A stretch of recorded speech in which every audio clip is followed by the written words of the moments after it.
Hello everyone, welcome to my brand new blog. আশা করছি সবাই খুব ভালো আছো। তো আজকে হচ্ছে ষষ্ঠী, সবাইকে শুভ ষষ্ঠী। তো আই থিঙ্ক তোমরা বুঝতে পারছো এখন আমি কোথায় আছি। যারা যারা বুঝতে পারছো প্লিজ কমেন্ট করো। এইখানে দেখো ঠাকুর নিয়ে যাচ্ছে। অ্যাকচুয়ালি না, পুজো আসতে আসতে ব্যাপারটাই খুব ভালো লাগে। এই যে বাড়ি থেকে বেরালেই দেখতে পাবে যে রাস্তায় প্যান্ডেলের কাজ চলছে। দিন যত এগাতে থাকবে তত দেখবে লাইটিংয়ের কাজ হচ্ছে, তারপর ব্যানার লাগাচ্ছে। পুজো আসতে আসতে একটা ফিলিংস দেয় এই ব্যাপারগুলো। কিন্তু যখনই পুজো আসবে তখনই চোখের পলক ফেলবে তো পুজো শেষ। অ্যাকচুয়ালি কী বলো তো, পুজোর এই ভিডিওটা আমি বানিয়েছিলাম ষষ্ঠীতে, কিন্তু ভয়েসটা দিচ্ছি পুজো শেষ হওয়ার পরে। নেই এতটা ইমোশনাল, সরি। আর এইসব দিকে না গিয়ে তো চলো তোমাদেরকে নর্থ কলকাতার পুজোগুলো আজকে ঘুরিয়ে দেখাই। আমি সেখানেই আজকে যাব প্ল্যান করেছি, মানে নর্থের দিকে। তো এখন আমি আছি উল্টোডাঙা বিধান সংঘ পুজো মণ্ডপে। এইখানের থিম ছিল এইবারের সৃষ্টি সুখ। সৃষ্টি সুখ নামটা হয়েছে এই কারণে যে এইখানে হচ্ছে মূলত ফেলে দেওয়া জিনিস দিয়ে এই মণ্ডপটা বানানো। এই যে আমরা এই যে এখানে দেখতে পাচ্ছ ভাঙা চেয়ার, তারপর টিনের যে মানে তেলের টিন, তারপর তোমার ভাঙা প্লাস্টিকের বোতল, এই সব ফেলে দেওয়া জিনিসগুলো দিয়ে একজন শিল্পী কতটা সৃষ্টিশীল মনোভাব নিয়ে যে একটা প্যান্ডেলকে তৈরি করতে পারে সেই ব্যাপারটাই এখানে ফুটিয়ে তোলা হয়েছে। ঠিক আছে, এই হচ্ছে এবারের থিম।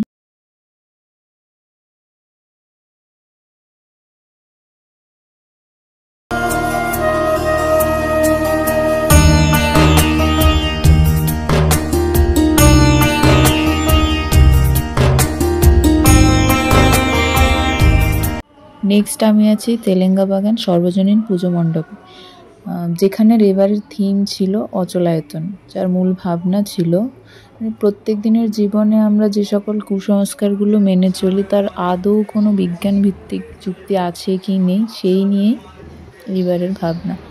আর তার থেকে বড় ব্যাপার হচ্ছে এখানে কিছু স্ট্যাটিক ইমেজ ছিল, যেটা কিনা স্ক্যানার দেওয়া ছিল, স্ক্যানারে স্ক্যান করলে সেটাকে মুভিং হতে দেখা যাবে। তো এটা একটা নতুন দেখতে পেলাম এইখানে।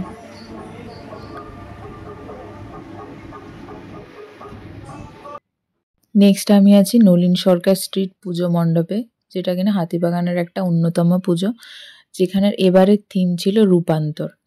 তো এখানে বেসিক্যালি দেখানো হয়েছে যে মানুষের কল্পনার জগৎকে, যার কিনা কোনো সীমা নেই, যে কোনো কিছুই ভাবতে পারে। তো তোমরা যদি একটু ভালো করে দেখে থাকো তাহলে তোমরা দেখতে পাবে যে আমরা জানি মা দুর্গার 10টা হাত, কিন্তু এখানে 18খানা হাত দেখানো হয়েছিল মা দুর্গা।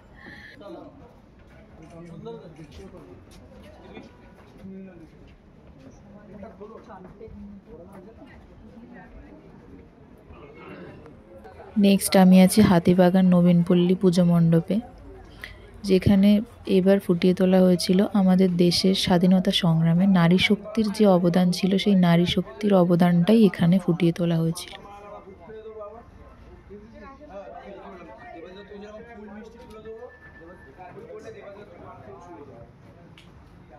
ঢুকতেই এখানে প্রথমে দেখো পাথরের কাজে কিছু ছবি আমাদের সামনে তুলে ধরা হয়েছে, যে ইংরেজরা কিভাবে আমাদের উপর শাসন করেছিল সেই দৃশ্যই দেখানো হয়েছে এই জায়গাটায়।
নেক্সট আমি আছি হাতিবাগান সর্বজনীন দুর্গোৎসব কমিটিতে, যেখানের এবারের থিম ছিল অথ ঘাট কথা, যেখানে কিনা বিভিন্ন ঘাট সম্বন্ধে ফুটিয়ে তোলা হয়েছে।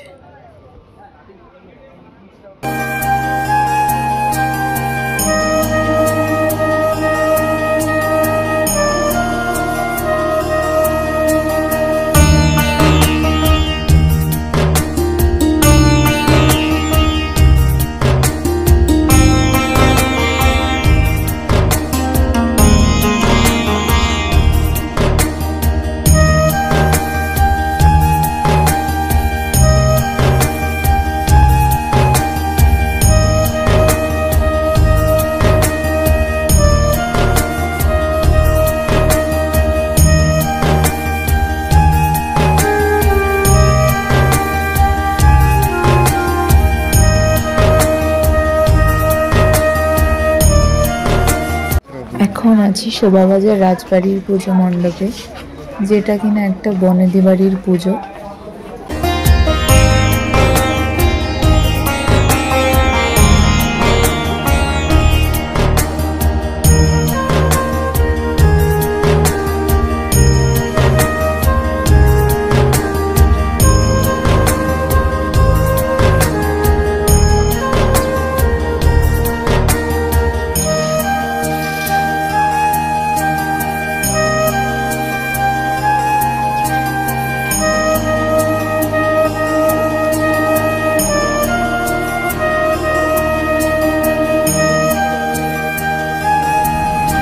নেক্সট চলে এসেছি জগৎ মুখার্জি পার্ক, যেখানে এবারের ভাবনা ছিল এআই, আর্টিফিশিয়াল ইন্টেলিজেন্স।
এখন আছি কুমোরটুলি সর্বজনীন পুজো মণ্ডপে, যেখানের এবারের থিমের নাম ছিল নারায়ণী নমস্তুতে।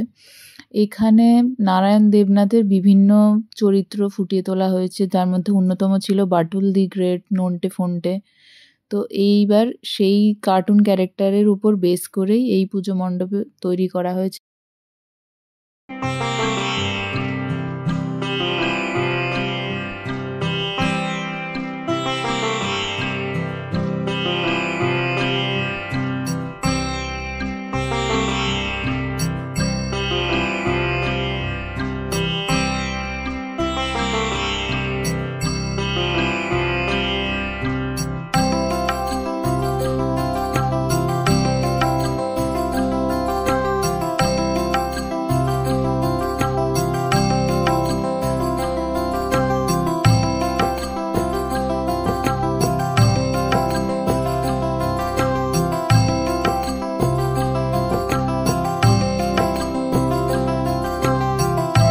চলে এলাম কুমোরটুলি পার্কে।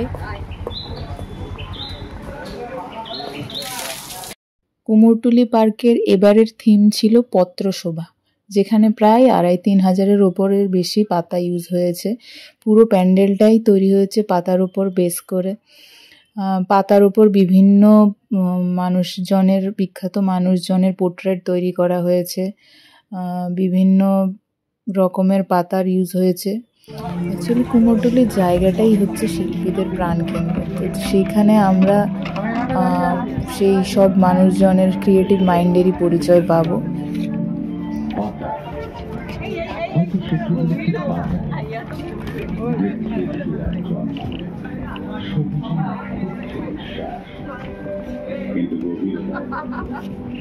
তার গায়ে লেখা থাকে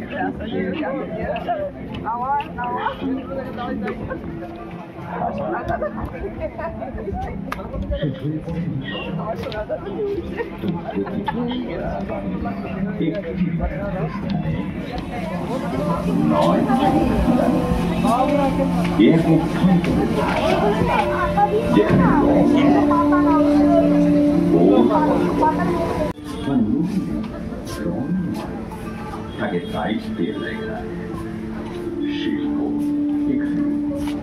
যেখানে প্রকৃতি নিজেই উঠে আসে ক্যানভাসে আর মানুষ ফিরে নিজেকে একটা পাতার মতোই